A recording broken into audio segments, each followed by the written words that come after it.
Yona. Asazi ukuthi yini efunwa kuwo Mshuluzi. Kuthiwa boshelwane. Kukathi boshwe iminyaka. Niboshelwa izwe. Manje uma-ke sekufanele ukuthi-ke ngabe uyabonga manje. Akusafiki kuleso sikhathi sokuthi ubonge. Usebenzile. Akusafiki kuleso sikhathi. Isigaba ekufika kuso sokuthi uyoboshwa. Asazi ukuthi ngabe kwenze njani. Sesiyayibona lento nathi. Hayi. Lento uhlanga lo. Ulwa nawe ngoba umZulu. Asithandi ke nathi yoboshwa. Usukhulile. Kufanele uhlala ekhaya nababa wakho nezingane zakho.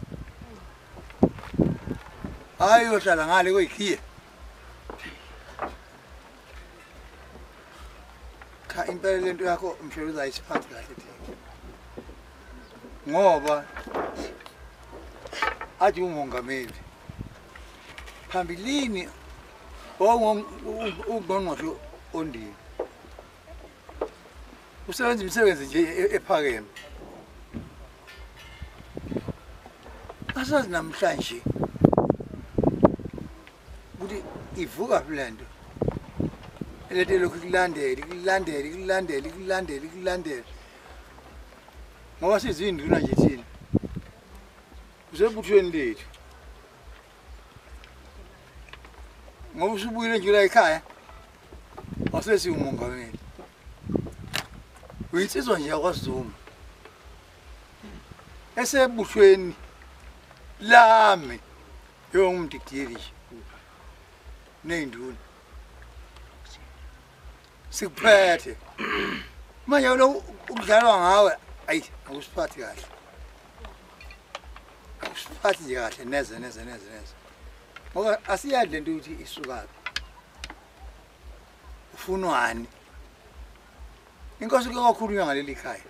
Lethe lakhishwa nje emaphepheni. Hawu. Yini lo mntana umuntu owazala ubaba nomama naye njengathi. Uhlushelwane.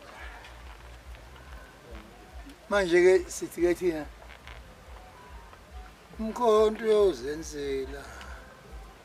Khuzake benine moyeni umgwaqwa yozake.